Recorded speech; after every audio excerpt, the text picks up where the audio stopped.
Ang former All-Star forward Gordon Hayward, kilala sa kanyang pagiging versatile, ay tuluyan na nga nagpaalam. 4 na kupunan sa NBA ang pinaglingkuran ni Gordon Hayward. Ito ay ang Utah Jazz, Charlotte Hornets, Boston Celtics at Oklahoma City Thunder. Siya ay nag-a-average ng 15.2 points, 4.4 rebounds, 3.5 assists, 1.0 steals sa kanyang 835 career regular season games. Si Hayward ay napili ng Utah Jazz pang-siyam overall noong 2010 NBA draft at naging All-Star noong taong 2017 nung makapasok ang Utah Jazz sa second round ng NBA playoff. Naging free agent at pumirma sa Boston Celtics para sa 2017-2018 season. Ngunit sa kasamaang palad, 6 na minuto pa lamang sa kanyang unang laro para sa Boston Celtics. Isang kagimbal-gimbal na injury ang kanyang natamo. Nabali ang kanyang kaliwang binti at na-dislocate ang kanyang bukong-bukong. Grabe, sobrang sakit siguro niyan.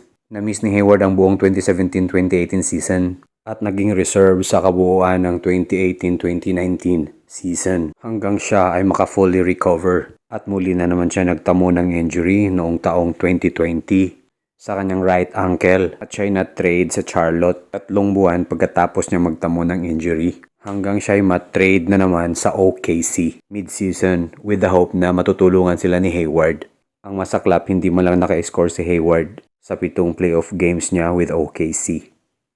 Ibang-iba na ang galawan ni Hayward matapos siyang ma-injury. He was never the same player he once was. Kung dati wala siyang takot mag-drive at dumakdak, ngayon makikita mong medyo nag-iingat na. So natapos na nga ang makulay na 14 na taon niya sa NBA. Nagretiro na si Gordon Hayward. Sayang talaga ang mga ganitong magagaling na mga player na nagretiro, hindi man lang nakakuha kahit isang kampyonato. Kamukha ni Anthony Hardaway, magaling na player yon, kasabayan pa ni Shaquille O'Neal. Palipat-lipat na rin ng team hanggang sa nag-decide na magretiro.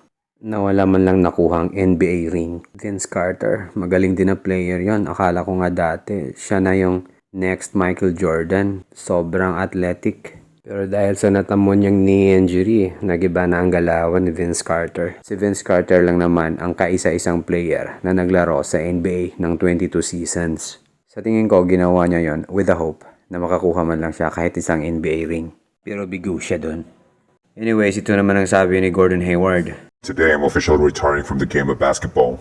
It has been an incredible ride, and I'm so grateful to everyone who helped me achieve more than I ever imagined. To all my fans, thank you for supporting me through the ups and downs. I always cherish the letters of encouragement and the moments we've shared around the world. You inspired me to dream big and improve every day. And for the young players up next, I challenge you to do the same.